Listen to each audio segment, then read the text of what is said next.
Hello, আসসালামু আলাইকুম দর্শকবিন্দু, বাংলাদেশের জনগণ সবাইকে জানাই স্বাগতম। আমি সার্ভেয়ার আশিফুল হাসান নোয়াখালী ব্যায়ামগঞ্জ থেকে বলতেছি। আজকে যে বিষয়টা নিয়ে আমরা আলোচনা করব সেটা হচ্ছে গণপ্রজাতন্ত্রী বাংলাদেশ সরকার শিক্ষা মন্ত্রণালয় মাধ্যমিক ও উচ্চশিক্ষা বিভাগে কিছু বৃত্তির সুযোগ রয়েছে এবং ওইখান থেকে কিছু বৃত্তি প্রদান করে বাংলাদেশের ছাত্রছাত্রীদের জন্য এবং পৃথিবীর বিভিন্ন দেশ ওইখানে বৃত্তি পোস্ট করে, ওইখান থেকে সার্কুলার প্রকাশিত হয়। বিভিন্ন দেশে আপনারা গিয়ে উচ্চশিক্ষা লাভ করতে পারেন।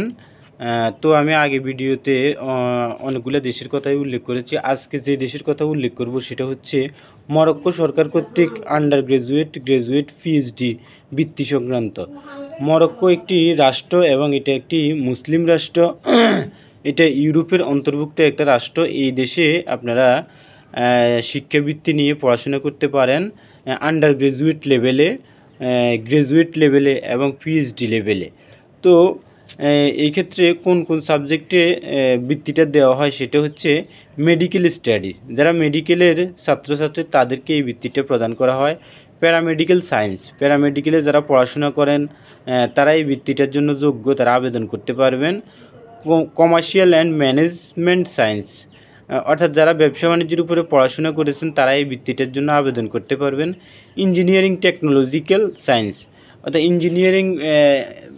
ইঞ্জিনিয়ারিং এবং প্রযুক্তিগত বিদ্যায় যারা পড়াশোনা করেছেন তারা এই বৃত্তিটার জন্য আবেদন করতে পারেন। অ্যাগ্রোনমিক, অর্থাৎ কৃষি সংক্রান্ত এবং ভেটেরিনারি সায়েন্স, অর্থাৎ ভেটেরিনারি মানে পশু পাখি সংক্রান্ত বিদ্যা নিয়ে যারা পড়াশোনা করেছেন তারা এই স্কলারশিপটার জন্য আবেদন করতে পারেন। এরপর হচ্ছে আর্কিটেকচার, অর্থাৎ স্থাপত্য শিল্প। তো এই 6টা সেক্টরে বৃত্তি প্রদান করে থাকে মরক্কো সরকার বাংলাদেশের ছাত্রছাত্রীদের যারা আন্ডার গ্রাজুয়েট বা পিএইচডি লেভেলে পড়াশোনা করবেন তারা এই বৃত্তির জন্য আবেদন করবেন। আর বৃত্তির সময়সীমা এটা একটা নির্দিষ্ট সময়ে দেওয়া হয়।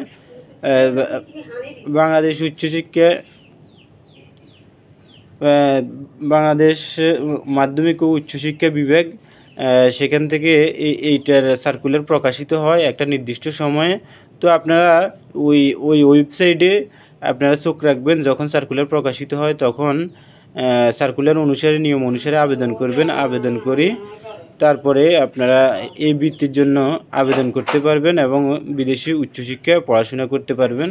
সবাইকে ধন্যবাদ জানাই। আল্লাহ হাফেজ। আজকের জন্য ভিডিওটা এখানে সমাপ্ত করতেছি।